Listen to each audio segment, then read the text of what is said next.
Hello students, आज की इस वीडियो में हम क्लास 10th के ग्रामर के टॉपिक वाच्य का अध्ययन करने वाले हैं। वाच्य की परिभाषा एवं भेद, इसका अध्ययन हम इस वीडियो में करेंगे। वाच्य परिवर्तन के वीडियो का लिंक आपको डिस्क्रिप्शन बॉक्स में मिल जाएगा। तो शुरू करते हैं। वाच्य, सबसे पहले बेटा वाच्य की सामान्य अर्थ पर आइए। इसका अर्थ होता है बोलने का विषय या वाचन। अब इसकी परिभाषा देखते हैं बेटा कि वाच्य की परिभाषा क्या है। किसी भी वाक्य में क्रिया के करने का आधार क्या है। क्रिया, कर्ता, कर्म या भाव किस आधार पर हुई है, उसे हम वाच्य कहते हैं। यानी उस क्रिया का मूल विषय क्या है, वही वाच्य है। अब देखिए बेटा, हम बात करते हैं वाच्य के भेद की। यहां देखिए बेटा, आपको कुछ बुक्स में वाच्य के दो भेद मिलेंगे, जिसमें कर्तृवाच्य और अकर्तृवाच्य के रूप में होंगे। और उस अकर्तृवाच्य को बेटा दो भागों में बांटा गया है।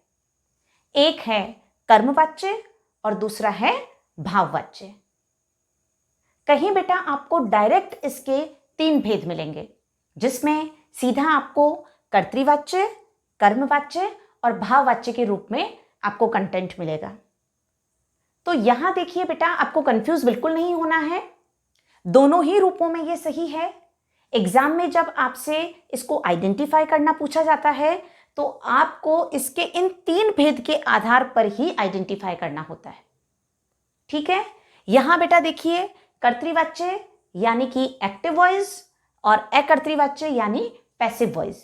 और फिर उस पैसिव वॉइस को टू पार्ट्स में डिवाइड कर दिया गया है, यानी कर्मवाच्य और भाववाच्य। यस स्टूडेंट्स, बेटा वाच्य को समझने से पहले हम कर्म के आधार पर क्रिया के भेद को समझ लेते हैं, क्योंकि इसी से बेटा वाच्य को आइडेंटिफाई करने में आपको हेल्प मिलेगी। तो बेटा कर्म के आधार पर क्रिया के दो भेद होते हैं। एक होता है सकर्मक क्रिया और दूसरा होता है अकर्मक क्रिया। अब देखिए, सकर्मक क्रिया क्या है। सकर्मक क्रिया का मतलब होता है बेटा कर्म सहित, और अकर्मक क्रिया का मतलब होता है कर्म रहित। यानी जहां पर कर्म अनुपस्थित है वहां पर अकर्मक क्रिया है, और जहां कर्म उपस्थित है वहां पर सकर्मक क्रिया होती है। अब देखिए बेटा कि सकर्मक क्रिया की आप पहचान कैसे करेंगे। किसी भी वाक्य में क्रिया सकर्मक है, तो इसकी पहचान के लिए आपको क्या, किसे या किसको पूछने पर बेटा यदि प्रश्न का उत्तर आपको मिल रहा है, तो वहां पर क्रिया सकर्मक होती है। एग्जाम्पल से समझते हैं इसको। हम एग्जाम्पल लेते हैं बेटा, रविंद्र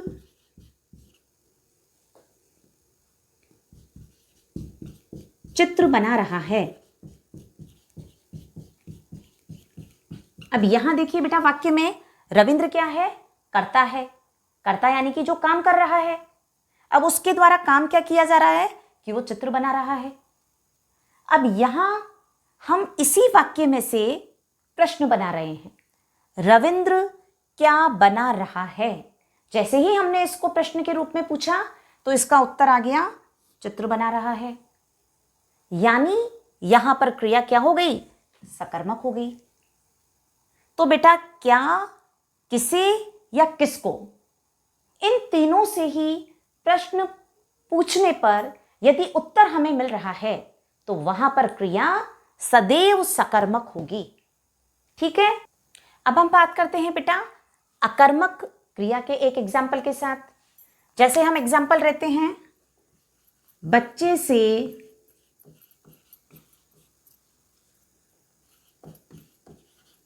रोया जाता है या रोया जा रहा है, कुछ भी एग्जाम्पल ले सकते हैं। अब यहां देखिए बेटा, बच्चे से क्या जाता है, या बच्चे से किसे जाता है, किसको जाता है, किसी भी प्रकार से प्रश्न पूछिए उत्तर नहीं मिल रहा है, यानी कि यहां पर कर्म अनुपस्थित है, तो क्रिया क्या हो गई, अकर्मक हो गई। ठीक है, अब देखिए बेटा, आप ये भी देख लीजिए कि कर्ता का पता कैसे लगाएंगे आप।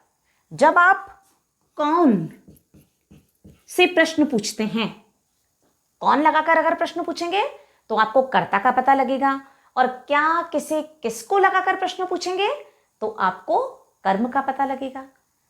कौन चित्र बना रहा है, उत्तर आ गया आपके पास में रविंद्र, ये कर्ता हो गया। और कर्म का पता लगाना है तो उत्तर आया आपके पास क्या से, चित्र।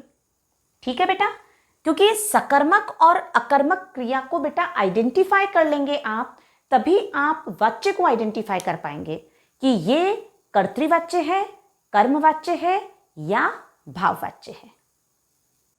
अब देखिए बेटा, सबसे पहले हम देख रहे हैं कर्तृवाच्य को। तो कर्तृवाच्य जो है बेटा, उस कर्तृवाच्य में आपको उसे आइडेंटिफाई कैसे करना है, इसकी परिभाषा की ओर ध्यान दे रहे हैं हम।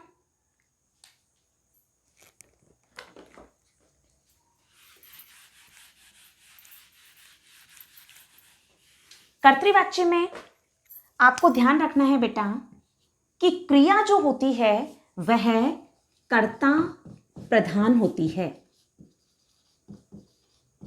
यानी जब किसी भी वाक्य में क्रिया में परिवर्तन कर्ता के आधार पर होता है वहां पर कर्तृवाच्य होगा। एग्जाम्पल देखिए, रमा पत्र लिखती है। अब इस एग्जाम्पल में देखिए बेटा, रमा स्त्रीलिंग है और उसके साथ साथ एक वचन है। अब देखिए बेटा, इसकी क्रिया लिखती है, जो क्रिया है, इस क्रिया में भी आप देखिए एक वचन और स्त्रीलिंग है, यानी इस वाक्य में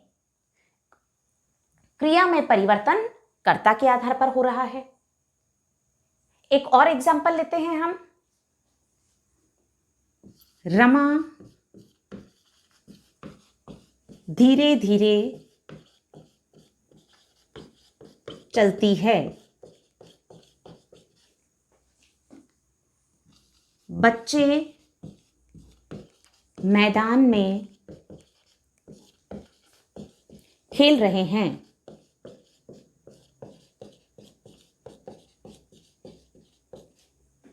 यहां पर भी देखिए बेटा, रमा स्त्रीलिंग है और उसके द्वारा किया जाने वाला जो कार्य है कि उसका चलना, तो यहां पर भी ये एक वचन है, यानी कर्ता के अनुसार ही क्रिया में परिवर्तन हो रहा है। नेक्स्ट एग्जाम्पल देखिए, यहां बच्चे बहुवचन है और जो क्रिया है वह भी बहुवचन है। तो इस प्रकार से जब भी कर्ता के लिंग और वचन के अनुसार क्रिया में परिवर्तन होता है तब वहां सदैव कर्तृवाच्य होगा। क्या हुई कर्तृवाच्य की परिभाषा? जब भी किसी वाक्य में कर्ता के आधार पर क्रिया में परिवर्तन होता है, यानी कर्ता के लिंग और वचन के आधार पर क्रिया में परिवर्तन होता है, वहां कर्तृवाच्य होगा। अब देखिए बेटा, कर्तृवाच्य में क्रिया सकर्मक व अकर्मक दोनों हो सकती है। एक तो पहली कंडीशन तो हो गई कि वह कर्ता प्रधान है, दूसरा क्रिया सकर्मक व अकर्मक दोनों हो सकती है। सकर्मक क्रिया का अर्थ क्या हुआ? कर्म सहित, और अकर्मक का अर्थ है कर्म रहित। यहां देखिए बेटा, इस एग्जाम्पल में रमा के द्वारा क्या लिखा जा रहा है? पत्र लिखा जा रहा है, यानी यहां पर क्रिया क्या हो गई? सकर्मक। दूसरा जो एग्जाम्पल है, जहां रमा धीरे धीरे चलती है, यहां पर देखिए बेटा कर्म अनुपस्थित है, यहां कर्म नहीं है, लेकिन क्रिया में जो परिवर्तन है वो कर्ता के आधार पर है। इस प्रकार से ये भी कर्तृवाच्य का उदाहरण है। नेक्स्ट जो है बेटा एग्जाम्पल, इसमें बच्चे बहुवचन है और क्रिया भी बहुवचन है। इस प्रकार बेटा कर्तृवाच्य की कंडीशन क्या हो गई? सबसे पहली बात कि यहां कर्ता की प्रधानता है, कर्ता के आधार पर ही क्रिया में परिवर्तन होता है। और दूसरी बात हो गई कि क्रिया सकर्मक व अकर्मक दोनों उपयोग में लाई जाती है। ठीक है, अब आते हैं बेटा हम वाच्य के दूसरे भेद यानी कर्म वाच्य पर। अब कर्म जो है बेटा, नाम से ही आपको समझ आ रहा है कि कर्म वाच्य में कर्म की प्रधानता होती है। कर्म वाच्य यानी जिस वाच्य में कर्म की प्रधानता है, यानी जब कर्म की प्रधानता है तो क्रिया क्या होती है? सदैव सकर्मक। यानी यदि क्रिया अकर्मक है तो वहां कभी भी कर्मवाच्य नहीं होगा। कर्मवाच्य की कंडीशन क्या है? क्रिया सदैव सकर्मक होती है। एग्जाम्पल देखिए बेटा, जो हमने कर्तृवाच्य का एग्जाम्पल लिया था उसी को मैं कन्वर्ट करके और कर्मवाच्य में बता रही हूं आपको। रमा के द्वारा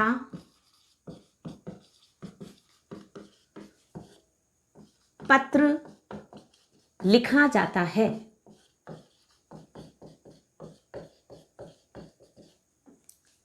यहां देखिए, रमा स्त्रीलिंग है, एक वचन है। अब देखिए बेटा, क्रिया जो है,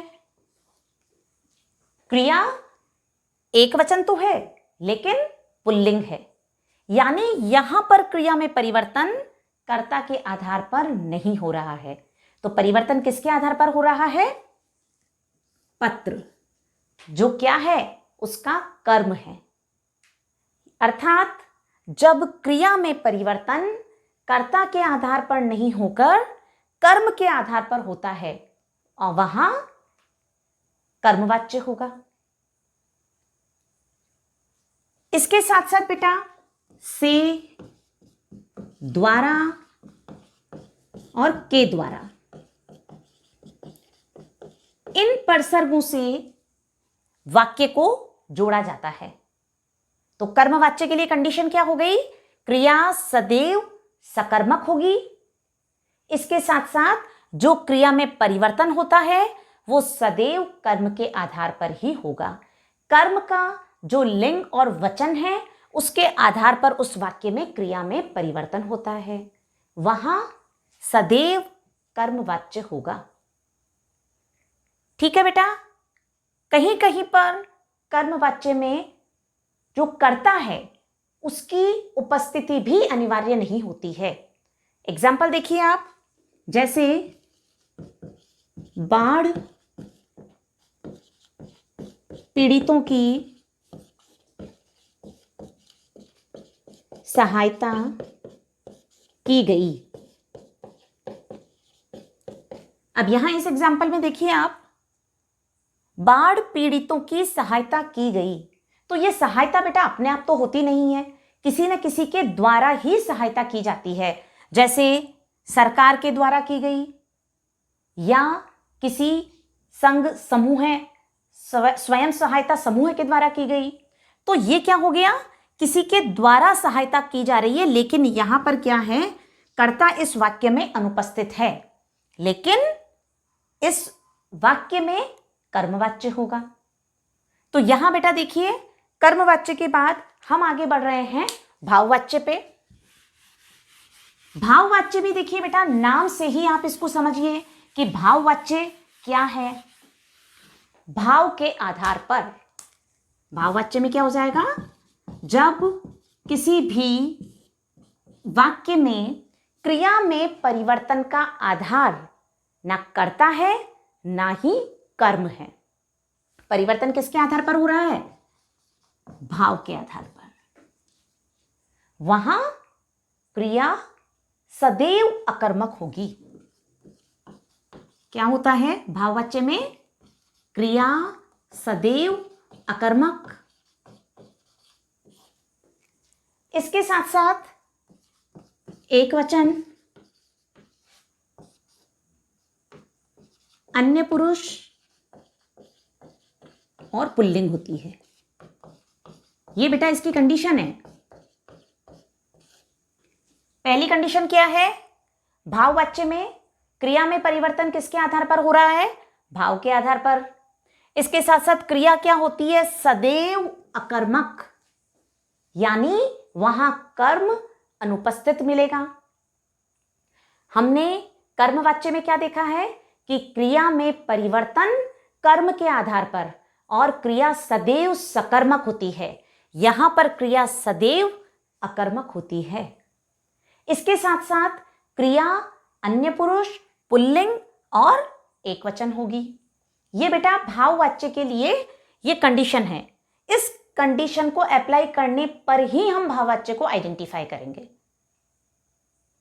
ठीक है बेटा। इसके साथ साथ एक चीज और ध्यान रखनी है, ये जो असमर्थता या निषेधार्थक वाक्यों को प्रकट करते हैं। किसी भी काम को नहीं करने का भाव जहां आ रहा है, असमर्थता बताई जा रही है, वहां पर अधिकांश वाक्यों में भाववाच्य ही मिलेगा। फॉर एग्जाम्पल, रोगी से उठा नहीं जाता। अब इस सेंटेंस में देखिए बेटा, यहां जो क्रिया है वो जाना क्रिया एकवचन है, अन्य पुरुष है और पुल्लिंग है। इसके साथ साथ रोगी की असमर्थता बता रहा है और यहां उठना क्रिया उठा में परिवर्तित हो गई। इस प्रकार क्रिया में परिवर्तन इस उठा के आधार पर, यानी उसके भाव के आधार पर हो रहा है। इस प्रकार ये भाववाच्य होगा। साथ ही इसमें कर्म अनुपस्थित है। तो कंडीशन क्या हो गई भाववाच्य की? हमेशा कर्म अनुपस्थित होगा, सदैव क्रिया अकर्मक होगी। इसके साथ साथ एकवचन, अन्य पुरुष और पुल्लिंग होगी, वहां पर भाववाच्य होगा। अब देखिए बेटा, जब हम बात करते हैं वाच्य के परिवर्तन की, तब मैंने आपको क्या बताया है कि जब कर्तृवाच्य होता है तो वहां क्रिया सकर्मक और अकर्मक दोनों हो सकती है, लेकिन जब कर्मवाच्य है तो वहां क्रिया सदैव सकर्मक मिलेगी, और यदि भाववाच्य है तो क्रिया सदैव अकर्मक मिलेगी। तो ये जो बेटा इनके बीच में डिफरेंस आ रहा है, इन्हीं को ध्यान में रखते हुए ही आपको वाच्य परिवर्तन करना होता है। पहला क्वेश्चन आपका क्या बनता है? वाच्य को आइडेंटिफाई करना। आपको सेंटेंस दे दिया गया है, आप उसमें से वाच्य को आइडेंटिफाई करेंगे कि इसमें कर्तृवाच्य है, कर्मवाच्य है या भाववाच्य है। दूसरा जो प्रश्न बनता है उसमें वाच्य परिवर्तन का होता है, जहां आपको कर्तृवाच्य दे दिया गया और उसे आपको कर्म या भाव में परिवर्तित करना है, क्योंकि कर्तृवाच्य जो है वो दोनों में ही परिवर्तित हो सकता है, क्योंकि वहां क्रिया सकर्मक भी हो सकती है और अकर्मक भी हो सकती है। लेकिन जब बात करते हैं हम किसकी? कर्मवाच्य की, तो कर्मवाच्य कभी भी भाववाच्य में नहीं बदलेगा। क्यों नहीं बदलेगा? क्योंकि वहां भाववाच्य में कर्म अनुपस्थित होता है। ठीक वैसे ही बेटा हम इस भाववाच्य को कर्मवाच्य में नहीं कन्वर्ट कर सकते हैं। ठीक है, आई थिंक बेटा वाच्य से संबंधित जो भी हमने कंसेप्ट आज देखा है, ये आपको वाच्य को आइडेंटिफाई करने में बहुत हेल्प करेगा। आज के इस वीडियो में इतना ही। जल्द मिलते हैं हमारे नेक्स्ट वीडियो में। तब तक के लिए गुड बाय।